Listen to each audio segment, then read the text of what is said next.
Hey there, troops. This is Jeff Evely, Op Sergeant Major with Veterans for Freedom. I'm back with you now for the second time today on the 29th of August, 2022, because we have some breaking news coming out of Alberta. It seems that perhaps there was more than met the eye with the Chrystia Freeland trip to Alberta, which is often the case with the current regime. So we brought on a couple of special guests here tonight that can give us a little bit more on the Alberta perspective and what this decision is going to mean. So we'll get into a couple of things with them. And we also have our V4F intelligence officer, Tom Quiggin, back with us tonight. And he's going to be providing us with some of the up-to-date intelligence analysis around this issue right now. But I thought I would start us off with just a quick background to what the state media is putting out there right now. So everything in the news cycle is about this guy who accosted Minister Freeland as she was getting on an elevator in Alberta. And I'm just going to show you global news here. Oh, she's got no sound. Trend of harassment against politicians in Canada and against women and racialized communities following a tirade of verbal abuse leveled at Chrystia Freeland while the Deputy Prime Minister visited her home province of Alberta on Friday. As leaders, we need to call this out and take a united stance against it, because no matter who you are, who you love, the color of your skin, how you pray, where you're from, your gender, you deserve respect, and you deserve to live in peace without fear of threats or violence. Now, police say they are aware of this widely circulated video of the attack, which shows a man walking towards Freeland while she was waiting in the lobby of the Grand Prairie City Hall, then yelling profanities at her and calling Freeland a traitor. Now, Chrystia Freeland is from Peace River in Alberta and said in a statement, "What happened was wrong. Nobody anywhere should have to put up with threats and intimidation." Okay, so that's what they're saying on this. And there's another angle here, though, that I just wanted to show, because there are two cell phone cameras. And this is the other one as she's getting on the elevator here. And well, this is while he's yelling at her. I don't know. She doesn't seem to me like she looks like she's very intimidated. Matter of fact, she looks like she's kind of enjoying herself. But that's just me. Now, for everything that seems to be coming out up to the moment on this with respect to the true intentions of this visit, I'm going to hand this over to Tom Quiggin. And Tom, you go ahead and fill us in on all the intelligence around this for now. Okay, thanks, Jeff. This is an interesting story, a breaking story, and I think we've actually got a bit of a national scoop here. I had kind of passively wondered, I didn't do anything, but I wondered, like, what was the Deputy Prime Minister and the Finance Minister doing in Grand Prairie, Alberta on a Friday at the end of August, at the end of the summer? There was no announcement made. It wasn't explained why she was there. And as it turns out, the individual who accused her of being a traitor might actually be onto something here. What it appears she was doing there is she is involved in a new, I guess we'll call it an environmental project. And it looks like they want to expand the Caribou Reserve that's just south of Grand Prairie. And they want to expand it by about 4 times the size. And because this new massive chunk of territory will become a federal reserve, a Caribou Reserve, if you prefer, there will be a whole series of environmental laws that will have to be followed by everybody involved. So it doesn't matter whether you're farming, fishing, an oil driller, building a highway, building a new house, or whatever, you're going to come under new federal laws. And apparently, what we're being told is if these folks do not fall into line by the end of December 2022, then the feds will just basically take over the area, and you won't be able to do anything inside that reserve area without getting first a federal permit. So that's kind of the overview. So we're going to turn over the show now to Sam, perhaps not his real name for what might be obvious reasons, but Sam understands what's going on here. So we're going to let him explain what's going on in some detail. And then we're going to come back and look at environmental and social governance. We're going to look at stakeholder capitalism. We're going to look at the World Economic Forum. And I think what we're seeing here is the thin end of the wedge, where Chrystia Freeland wants to kneecap Alberta's oil fields. Sam, over to you. Thanks, Tom. Thanks for having me on, guys. Thanks a lot, Jeff. My pleasure. Yeah, I just kind of heard about this recently through the grapevine, or however you want to say it. The expansion of the Caribou zone basically covers everything from underneath Grand Prairie all the way down past Grand Cache to the border. And inside that, there right now, what we're doing to try and alleviate or come up with a proposed protection plan for the Alberta regulator in this scenario to present to the federal government so they can okay it and we can continue activity if they do okay it by December 2022. If they don't okay it, which I can't really see, we all kind of know which way the wind blows with the federal government. Mm-hmm. They do have the ability to throw down a protection order and make it so there can be no expansion of any industry inside that zone. So you can't build new roads, you can't build new leases, you can't do anything. So you're basically end up at the whim of the federal government. And this, you're right, it goes towards all coal, mining, forestry, every industry that is in that zone has to try and fight for the right to even use it. And that's, I mean, they say there's 100 to 130 caribou maybe left in that zone, but they don't actually know. This is just hearsay by trackers they do have on some of them and sign. That's it. And I have the image up on the screen here, Sam. It looks like the legend here says Upper Smoky subregion, and that's all outlined in red. It includes basically everything south of Grand Prairie and Beaver Lodge, is it? That was basically everything south following the Manitoba border, all the way to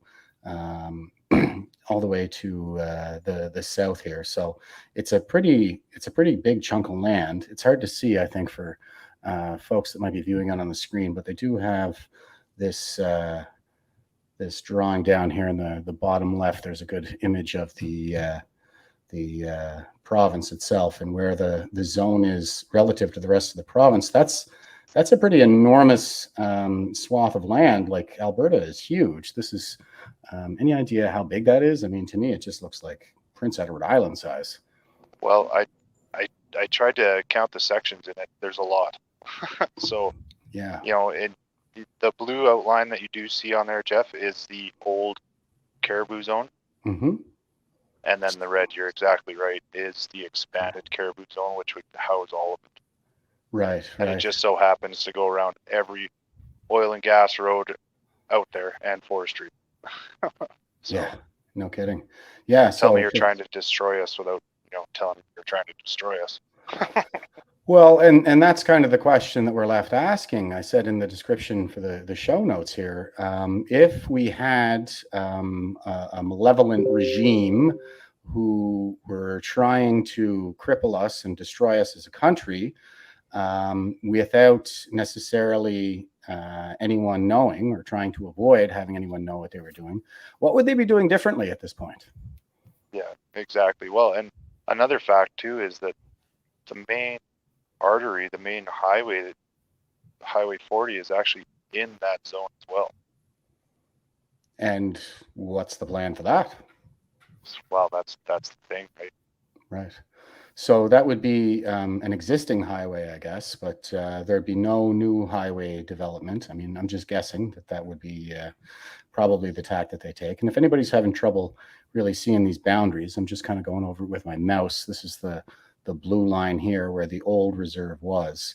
So that's kind of the outer edge of it right there. And it's not even half of the territory, I think, that is outlined by the red. So this is pretty much a doubling of the protected land mass over which I guess Albertans are not allowed to work at this point. So this is pretty serious. But do you have any idea as to what kind of oil and gas resources might be at stake here in terms of number of wells or anything like that? Lots. Lots. I'm just gonna there's massive amount of reserves in that area. Yeah. So yeah, and you guys have already lost, too many jobs and too many lives. I would say there's a good statistic that I often reference from the United States, where I think it's a 2% drop in unemployment represents about about 40,000 deaths in the U.S. And while our population is not as large, we can expect something like a proportional fallout here in Canada. And I know Albertans have really been struggling already, and there's an opioid crisis underway, and there's a suicide epidemic that's currently in progress. And so folks out there, I'm sure, are already hurting, and this is really kind of kicking them when they're down. And so Western alienation, I think, is kind of the term of the day here. It really seems like they're driving that wedge right into the border of Alberta there, and it's just come under attack under these basically economic sanctions, without calling them that. Tom, did you want to jump in on that? Go ahead. I'm just going to say, Jeff, there's so many different aspects to this story. It's almost difficult to wrap your head around. One is this whole idea of environment and social governance. ESG is what it's being called, green investing. And of course, we've seen what's just happened in Europe. They've gone down the ESG path for the last 10 years, and now they're getting killed because they wound up totally dependent on Russia. They got rid of their nukes. They got rid of their own natural gas to a certain degree. They got rid of coal, and now they are totally dependent on external sources for energy, one of which was going to be Canada, but we turned them down. I think what we're seeing, this is a continuation of that policy, that what will be important to the federal government in control of these reserve areas, and I'll be curious to see if they expand into more, whether it's just this Caribou reserve or if they're going to keep going to other ones. But they're going to say, it's about the environment, it's about governance, it's about social justice, whatever. And another term that Albertans probably already know, and if they don't, they should know it. It's called stakeholder capitalism. So we often accuse the World Economic Forum of having a socialist or communist orientation. And they always go, oh, no, we're not communists. We're not socialists. We believe in stakeholder capitalism. So shareholder capitalism, what we use right now, is the people who invest in a project are the ones that determine where it goes. With stakeholder capitalism, the company not only has to take into account their shareholders, they also have to take into account their customers, their own employees. They have to look at the shareholders and also the local community. In other words, if one person in the local community objects to the expansion of a project, then it has to go into another whole series of studies and environment and all this good stuff. And of course, the federal government will wind up being the arbitrator. In other words, yes, you'll be a capitalist company. Yes, you can invest, but we'll determine what you do, where you do it, how much you can charge, where you can work. In other words, it is socialism in the side door is what this is. Now, these terms, stakeholder capitalism, ESG, all this sort of stuff, this is World Economic Forum stuff. So if people are trying to say, well, why would Trudeau shoot Alberta in the foot? His father, Pierre Trudeau, had the National Energy Program, which is bad enough. This looks like it's multiple times worse. And the answer, of course, is ideology. Trudeau and many other people, including Chrystia Freeland, who incidentally is on the board of advisors of the World Economic Forum, believe that carbon-based energy needs to be stopped. They believe that only the elites and the rich and powerful should have access to it, and everybody else should essentially be eating bugs and driving bicycles. A little overstatement there, but you get the point. But I think this is where this is going. This is the ideology of the globalists being imposed on Canada's oil industry. And of course, Canada's oil industry is, mostly located in Alberta, a bit in Saskatchewan, a bit in Newfoundland. But, seriously, it's Alberta at the end of the day. So maybe, Jeff, we've got Dustin here. Dustin, maybe you want to jump in at this point and give us kind of a more granular sense of what do you think this is going to do to individual people, individual communities, individual towns? Because it strikes me that if the oil industry goes under, or even if it declines, it drags a whole lot of other stuff down with it. Dustin? Hey, Tom, thanks for bringing me on, and thanks, Jeff, as well. Yeah, you're completely right. If they succeed in this endeavor, all of the communities that are going to be trapped inside that zone are just going to become ghost towns. You won't be able to sell because there's going to be no property value. There'll be no jobs to pay off debts. So you're going to be forced to either declare bankruptcy or even move into the towns paying off a debt that you no longer have anything to show for. As well, all of the subsidiary and supporting corporations and whatnot that are supporting oil and gas and all these different industries are going to completely lose all of their income in these zones. So if you really wanted to damage an economy, I couldn't think of a better way to do it. And to a point where it might not even recover. Yeah, I mean, it takes hundreds of years to build these industries up, and just one election cycle to tear them all down. It's a real shame we don't have people that are a little more in touch with the way things work in reality, as opposed to going off this ideological template. And this has been going on for a while. I remember even like a few years ago, we had people throwing flaming debris on the railway tracks because they wanted to protest the Northern Gateway project there. At that time, the decision was made to bring in the what did they call them? The hereditary chiefs of the Wet'suwet'en tribe. So they actually went through this process of consultation with all of the reserves that were affected, and got everybody on board. Over a process that took up a couple of years, and once they had everybody on board, we had these protests kind of come out of nowhere, and now we're taking a completely different, more undemocratic approach to kill the project. And one has to wonder, how much of these protests and how much of this is just astroturfing. It could be, we know there was some tides money in there, and who knows where they get their money. It could be the government of Qatar or any other one of our oil competitors out there.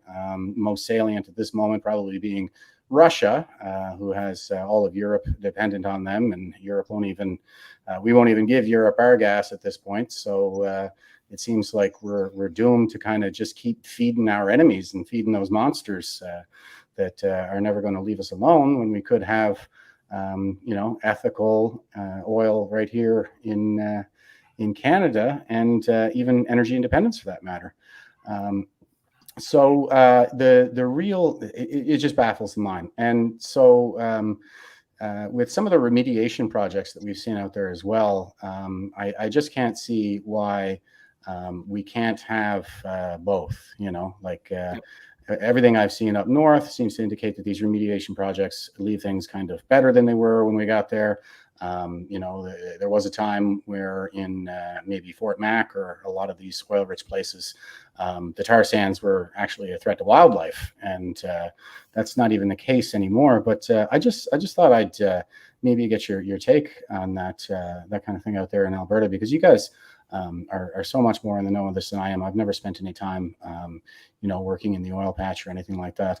But as far as, where these oil companies are now relative to where they are even, 30 years ago, what kind of environmental impacts do we really see this kind of measure preventing in light of modern remediation technology? I'll throw that over to either one of you guys who wants to take it there, Sam or Dustin. Well, all right. So in regards to the environmental standards that the oil and energy companies have adopted and actually pioneered due to fervent pushes from both the federal government and the population, a lot of the ecological standards that are set for operating industrial facilities are actually generated and piloted by our oil sands. They are Yeah. second to none. Mhm. So by saying that it's the environmental impact, it's actually like, what's going to happen to all these facilities when they're no longer profitable and abandoned? And you're worried about 100 caribou when you have all of those wellheads, all of those processing facilities that are left unmanned. Right. Yeah. So with those facilities being shut down and left in a state of decay, are you saying that risk of contamination would come with that? Well, when they're like, the wellheads are sealed off, Yeah. it's still fairly safe, right? Like, these oil and gas companies, they're very well versed in environmental impact, because that's one of the driving factors in a lot of what they do. But it's a lot of risk, because you're leaving these facilities unattended, Mhm. and all it takes is either an environment, like, think a tornado, a small earthquake, a wildfire, right? All these things, and you could just be compounded to such a degree. Like, I'll leave it actually to Sam to explain that a bit more. But yeah, like, the standards that have been set by the oil and gas industry are second to none, and the remediation process that they have is fantastic at the end of the day. So sorry, Dustin, I got a couple of questions here that sort of pop up. One for Sam maybe, and one for you as a follow-on. The first one is, we're seeing this in this particular Caribou Reserve area south of Grand Prairie. And I'm wondering, is this the foot in the door? Or are we going to see this spread to other kinds of reserves or other kind of wildlife preserves, etc.? And the other thought I have in this, I did a tour in Alberta in 2018, and somebody originally from Manitoba, but who spent a lot of time in the Maritimes, I was kind of shocked at the degree to which people were truly angry. I don't mean just upset with Ottawa. I mean, everybody's upset with Ottawa, but I mean, they were really, viscerally angry with Ottawa, and they were talking separation, this and that. So, do you see this as a thin end of the wedge? Do you think it's going to spread to other areas? And do you see this as, basically, I hate to use the analogy, pouring fuel on a fire, but it looks to me like this is pouring fuel on the fire of Alberta separation. Mhm. Sam, maybe over to you for the first question about, is this the thin end of the wedge? Yeah, we've already seen farther south past and over towards the Edmonton area there, where they've expanded, into the grizzly bear habitat. They've done the same thing there as what they're doing now with our caribou habitat currently south of Grand Prairie.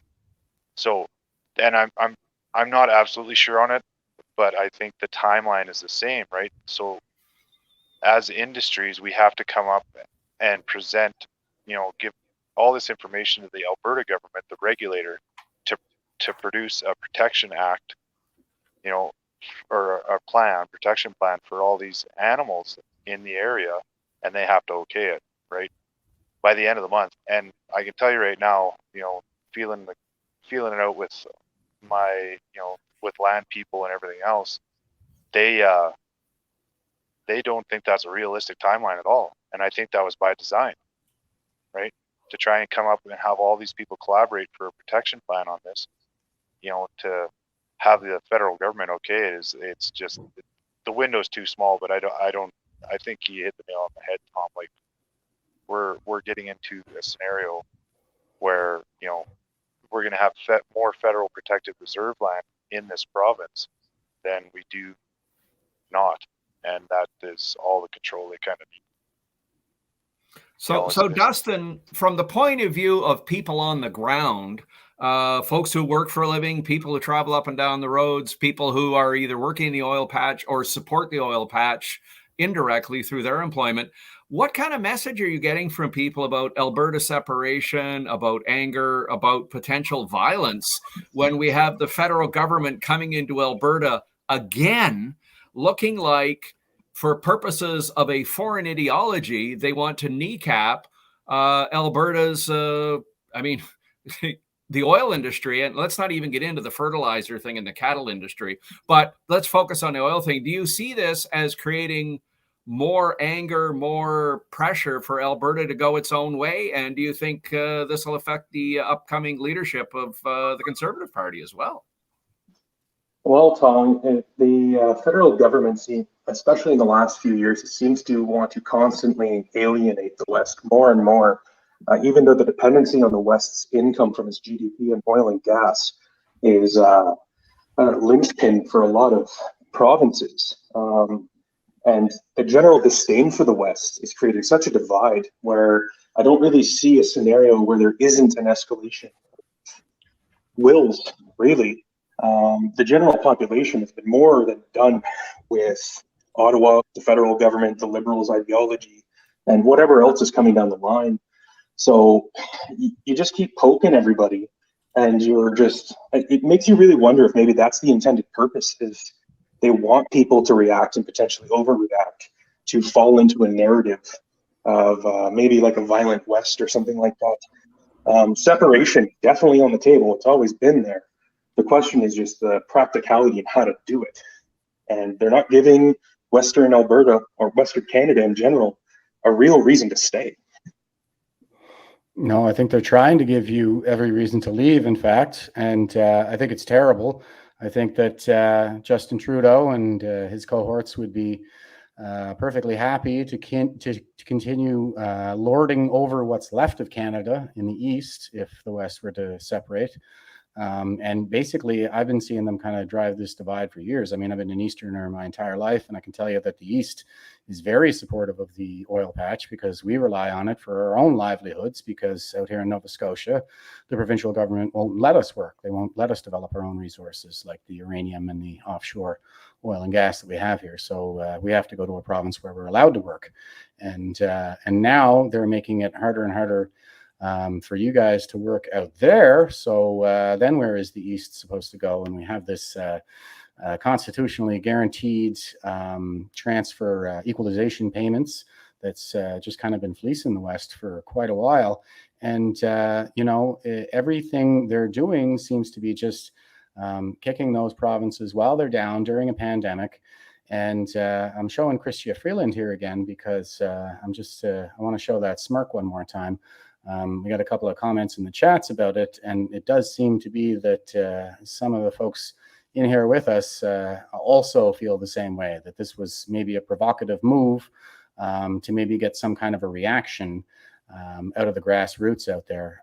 I think that I've been saying for a long time, I think they were really trying to push us to some kind of act of violence in January with the trucker convoy, and they cracked down basically expecting some kind of a violent reaction or to be able to find something in the convoy that they could pin on us. And when they didn't get it, they started scrambling and trying to defame everybody. And there's this, they have the Emergency Measures Act, and they're trying to tap dance around that hearing and everything now. So they really need that reaction right now so they can say, aha, you see, radical right-wing extremism. It's a real problem in Canada, and then they get to crack down on all of us. The entire movement and the internet and the whole shebang. So I certainly hope that cooler heads prevail out there. But if anybody has really been taking the brunt of this, it's those Albertans. And there is a kind of a real elitist component to this, where I can see Chrystia getting a lot of satisfaction out of her ability to just run roughshod over the folks that are a little lower on the social ladder than she is. Not that that's anything that she came into, through hard work.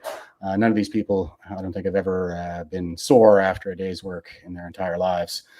So that really does seem to be the divide, or the tactic. I'm sorry, it is to divide and conquer, and it is East and West, and certainly I'm one that hopes we can kind of pull things together in the freedom movement, at least, because I really think, like, if we lose the West, we're all going down. We're supposed to be a rich oil producing company with infrastructure to support all of that, including the roads and the railway, and now we've just kind of taken that whole way of life and trampled all over it. So I'm very empathetic, I guess, towards the frustrations that they have out there in Alberta.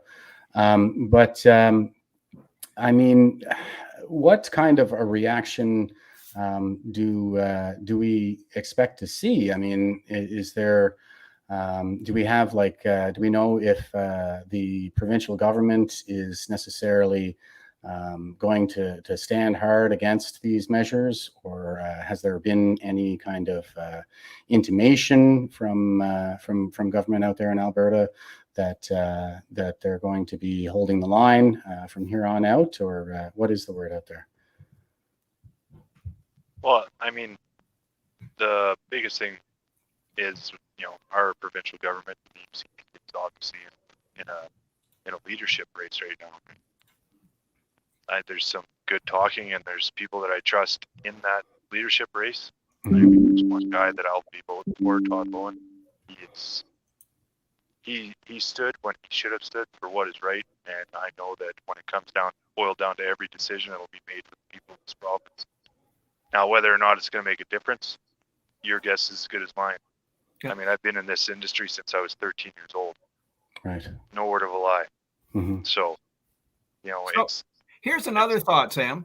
I did a little sort of back of the envelope work here, looking at where is the oil patch in Alberta, where are the reserves, et cetera, et cetera. It strikes me, and again, this is a generalization, back of the envelope stuff, that if they expand a few of these reserves outwards, the Caribou one, the Grizzly Bear one, and a couple of others, they could potentially be impacting at least 30% of the oil industry or more, depending how they go at this. And is there any discussion or anything you've heard about? I mean, people in Ontario tend to go, well, Alberta, who cares, whatever. But people in Ontario don't realize that the Alberta oil fields drives a lot of Ontario's industry. In other words, they need steel, they need acetylene gas, they need welding rods, they need trucks, they need huge amounts of industrial supplies in order to make the oil sands go, in order to make the pipelines work. Have you heard any reaction from the rest of the country on how badly it will hurt not just Alberta, but it's going to hurt everybody else as well? And it strikes me that if 30%, and that's a very broad number, if 30% of the industry in Alberta is crippled, the knock-on effects of that are going to be stunning in the rest of the country. Are you hearing anything at all on that sort of stuff, or is this are they even thinking about it? Well, I think it's as far as call it brainwashing. I mean, look at how long they've been brainwashing people against oil and gas in our own country. There's so many people that don't even understand what a wellhead looks like, what a piece of pipe looks like, how the gas gets to their house, but they want to shut it off somehow. And I'm like, well, that's fine, but I don't think you understand anywhere close to the full scope of it or how clean that energy is. Mm-hmm. So, I have talked to a few people farther out east, and there is people, well, like Jeff said, over in Eastern Canada that come over here regularly to work, right? I've known lots of people in my lifetime that have come and go, and they seasonal work and stuff like that. And it's, some people get it, but not enough, obviously, Tom, because it's not widely spoken about, and I don't think a lot of people are on. I think more people are than we think. It's kind of like the freedom movement. If there is more people out there than you think, they're feeling the exact same way, right?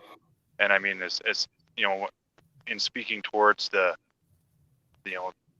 Alberta people and the people out west, I mean, the amount of restraint that people have shown in this country is just amazing. Because I talk to people on a regular basis, especially in the oil patch. If you thought truckers were bad, just shut the oil patch down for 5 months and find out what happens, right?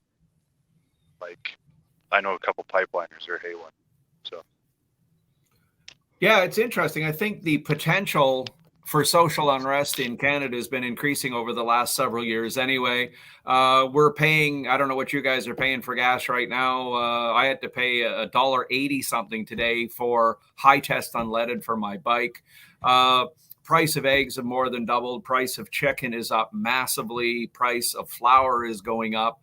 And it strikes me that our own beloved federal government here in Ottawa has been using the politics of identity, the politics of division for the last several years to break Canada into a sort of series of warring parties, if you will. And they seem to be experts at turning people against each other.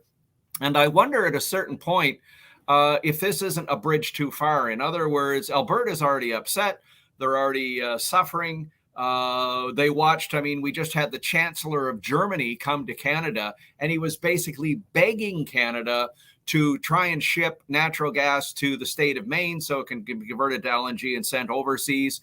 He was begging Canada for assistance with energy. And what he got was a promise for Trudeau about future investment in hydrogen. Now, I'm not against hydrogen investment. It might even be a good idea. But what we need right now is actual real energy to help not just Canadians, but to also help our European allies and our American allies in order to stabilize our economies. And of course, Canada's a trading nation. If America goes down and Europe goes down, we're going down with them. So it just strikes me this is an incredibly dangerous kind of thing to undertake at the moment. And the only explanation I can possibly come up with is that Chrystia Freeland, who is, by the way, on the board of advisors for the World Economic Forum, is actually and fully committed to a globalist ideology, to use the excuse of climate change or global warming or global cooling, whatever they're calling it this week, as a way of restructuring our entire economy away from carbon-based energy and towards their sort of mythical, new sources of energy, which we've already seen are not working. So yeah, to me, it's this is something we need to come back to. I think maybe we should sort of pencil it in now that we should get together with Sam and Dustin again in a couple of weeks to sort of re-examine this issue and see how it plays out on the ground in Alberta and Ontario and Manitoba and Newfoundland and right across the country. As it becomes increasingly clear, our federal government is trying to kneecap our carbon-based energy system. So anyway, fascinating story, Sam. Thanks so much for coming on and providing some of the technical detail, and Dustin for providing some of the granular detail of what's actually happening on the ground. Yeah, and I have this one other document that you gentlemen sent to me here, and this looks like a Q&A with perhaps Chrystia Freeland. I'll get some comments from one of you guys. You know what this is, right? You sent this in? Yeah. So Yeah. all it was some information that I collected on the subject with a more involved member of our team, right? He's more in the land department, so that's just a list of question and answers kind of that I picked out of the conversation I had with him, because it's more involved. Okay. I'll give this a read for the audience, and then maybe you can just give us the kind of quick explanation too. It says, sure. Do you know if there are do you know if they are doing this all over the province or just the Northwest? It is not all over the province. It is for the Narroway, Prairie Creek, and Red Rock areas within the Upper Smoky Regional Plan. The draft from Alberta is being put together with all the different users, coal, forestry, mining, oil and gas, etc. The important date is there with a commitment for Alberta to have an approved caribou management plan in place by the end of 2022. If Alberta does not have this plan in place, the federal government could step up with a protection order, which would essentially stop all new activity until such time that an approved plan can be established. In my view, a lot of stuff must happen in the next 4 months to keep this as a province issue. There are approximately 100 to 130 caribou left in the region. Say if all goes through, does that mean any of the applications for lease and roads for new activity would then have to go to a federal process, or would it stay provincial? It would stay provincial, but there would likely be strings attached. Example, reclamation to offset the new development. So that's kind of interesting. Do you want to take us through that there, Sam? Yeah. So all he was doing was explaining the kind of the process or the effects that it was going to have on the industry in that area. And I mean, on point to the last comment there about the reclamation and the strings attached. I mean, It basically, well, that's fine. We'll let you put that road in, but you're going to reclaim this one for X amount of dollars, right? So that's a scenario that's kind of going on right now. They're wanting us to reclaim roads that we don't need, that are out there and when I say roads, I'm not talking about hard packed, even graveled. A lot of them. A lot of them are class 4, class 5 roads, which is winter access only or quad access only. Like it's not, you know what I mean? This isn't high grade stuff we're talking about. And you know, it's just another way for them to get their fingers in there and really grind the oil and gas, or you know, forestry or mining or coal companies to the point where, you know, we really have to look at the optics of it, or not the cost associated with doing anything. And I mean, when you're talking about the reclamation of a road, usually like the environmental impact of a road would involve things like asphalt, you know, like actual petroleum products. From the sounds of things, like these are just rough roads that are basically well-driven paths. Is that about the size of it? Yeah, that's about the size. Majority of them are the forestry roads. The main forestry roads are quite a bit better. It's I mean, we call it Chinese asphalt out here, but they just basically pack a bunch of dirt mixed with asphalt into it, and then that's the road. I mean, but the majority of them all are just gravel roads. Right. So yeah, when we're talking about environmental impacts, like I'm tempted to say negligible. Yeah, it's pretty negligible. I mean, depending on the width of the road, like your different classes have to do with the width of your road, your right of way, and stuff like that. You have to make them like a class 4 or 5 road is only a 10-meter wide access. Right.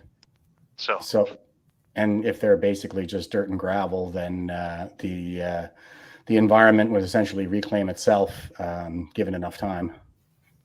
Yeah, absolutely. Yeah, a lot of these roads for sure. Yeah. They just don't want the pathways. Like we had somebody out here with the environment for the Caribou, and she was out here. They're actually, you know, spending millions of dollars to find these old survey trails that were used for seismic or whatever else, and replanting trees in them. They're going to grow anyway. Save the Caribou. I know. Don't tell me that. She was not, from the discussion that my friend had with her, she was not very much on board with what they were doing. Yeah. It sounds like a make work project. And it sounds like it's more about optics than it is about impact to the environment. Yeah, I mean, it's a wedge issue. I don't see anything else going on here. There just doesn't really seem to be any need of this, especially at a time like this, when everybody's suffering and barely hanging on. So, yeah, I mean, this seems to be just entirely for the purpose of driving that wedge, for getting that backlash.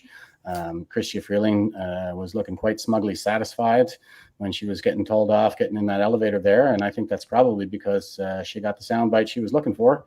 And now they get to say that Albertans are somehow aggressive or violent, or that Canadian right-wing extremism is on the rise. But the fact of the matter is, you know, you can really only push people so far, and they just bully and they bully and they bully people until the point that they finally get a reaction. And then when they do, they say, oh, see, we were right about you all along. And they get to crack down on all of us. Yeah. Yeah, I mean, all I can say is that I hope people have their wits about them out there, and, you know, they're staying good and frosty, and cooler heads prevail. But with that, I think I'll just do the quick roundtable here before we wrap this up. Dustin, did you want to chime in here with any parting thoughts before we take off? Yeah, sure. So just to build off what Sam was mentioning, so they say reclaiming these roads, these access roads to these facilities is for the environmental impact, but what are the alternatives when you still have to manage that site, right? You're starting to think about things like helicopter rides to just do a quality control check on some remote site. And like, how much fuel does that use? How much maintenance, right? Like it's very obvious it's not what it is on the surface. And so centralization of control and power, pretty straightforward. Sorry, I didn't catch that last part. Oh, I was just mentioning that it just we're continuing to move forward with centralization of control and power. Right. And that is a theme that we're seeing across the board too, even when it's coming to the cross-examination of, say, provincial health officers. They all seem to be coming back with, well, it's coming out of PMO. So the medical decisions that we once made as individuals are being made in the PMO, and I guess it's really no different when it comes to our oil and gas either. I'm having a hard time, distinguishing what we have now from serfdom, and the people in charge just kind of bossing the rest of us around all the time. It's quite fascist. So it's no wonder that people are reacting. Not that we endorse, that kind of yelling and cursing and stuff like that.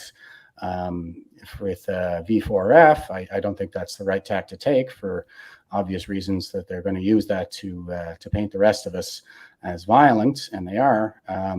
But at the same time, it's like, well, what about this poor guy and what he's been through? And there just doesn't seem to be any sympathy for the folks a little lower down on the social ladder, And with that, Sam, did you want to jump in here and give us a few more thoughts on that before we go? Yeah, I mean, as to the guy that yelled at Chrystia in the elevator, on the way to the elevator, from my understanding through the grapevine, he was going there to talk to somebody at city council about it, because he had heard about it. That was such a happen chance moment that she was right there. I think everything just boiled over for him, right? He had no intentions of doing that, but you can only poke a dog so much before it starts to bark. Right. And I feel for the guy. It's, but it's the sentiment. We're all trying to do this peaceful and, united to kind of try and get things straightened out. And, that's the path forward. We're not going to be the ones to throw the first punch. Yeah, that's right. We can't be. It's just like I can remember saying in Ottawa, like if we give them anything to paint this movement as violent, we're going to lose this war on the first battle, because that's what they were really trying to do from the start. And it just seems like it's not just about the movement anymore. It's anybody that is anything less than ideologically homogeneous with the current regime. With that, I think I'll hand that over to our intelligence guy here to kind of the broad view before we sign off. Tom, go ahead. Yeah, I agree with Sam. I think especially Ottawa lives in this bubble, and we still see here in Ottawa, even with the convoy, even with Rolling Thunder, everything else that's going on, they really don't get it that their policies destroy lives, they destroy families, they destroy businesses, they destroy trucking companies. People are suffering, and by suffering, I mean they're massively in debt, they're losing their jobs, their kids can't go to school, their kids can't go play hockey. And yet you get Chrystia Freeland and you get Justin Trudeau with their cute little smiles looking at you going, well, the problem is with Canadians because they're all racist and they're anti-science. Yeah. And it's like they are just so removed from reality that I'm not quite sure that they get it. Maybe some of them do, maybe they don't. But I do greatly fear that over the next few months, we're going to wind up seeing a lot more anger, a lot more social unrest. Folks are angry right now and they're running out of money. When we get into November, December, January, February, folks will be angry, they'll be running out of money, and they'll be cold, and they'll be hungry. And again, I don't know. I hope our government wakes up. I hope they redirect themselves, they get going to try and get things moving again, but I'm not really sure. Jeff, over to you for the final comment. Yeah, somebody had thrown something up in the comments there that he says that was a staged event, right, Tom? It almost seems like it's a little too perfect, but I do believe in coincidences. I think maybe she just it was, the timing. That's all. It was very happenstance, and I don't know. I mean, I think if they were going to stage something like that to try to paint us all violent, then he would have actually threatened violence. Yeah. The other thing has to be remembered, 6 or 7 years ago, when Trudeau went around the country, everybody was, oh, look at his hair. Oh, look at his socks. Isn't he so exciting? Isn't this so wonderful? over the last few months, every time Trudeau shows up somewhere, there's gaggles of people yelling and screaming and throwing things. So I think this is going to be an ongoing problem that any recognizable liberal who appears in public outside of Ottawa is going to have to get used to the idea that a good chunk of the country, and I mean way more than half the country, is angry. They're not violent yet, but they're moving in that direction. So yeah, interesting times ahead, as we always say, Jeff. Well, they're already angry, and now they're going to make them desperate. So that's definitely a recipe for disaster and civilizational collapse, if I ever saw one. But gentlemen, Sam and Dustin, thanks so much for getting in touch and for coming out here to enlighten us all as to what's really going on the ground out there in Alberta. It seems no matter what the regime is doing these days, there's always more than meets the eye. So thanks a lot for filling in the details on it. And by all means, please let's do a follow up in a couple of weeks or whenever we have some new information, and we'll get it out there as soon as we can, guys.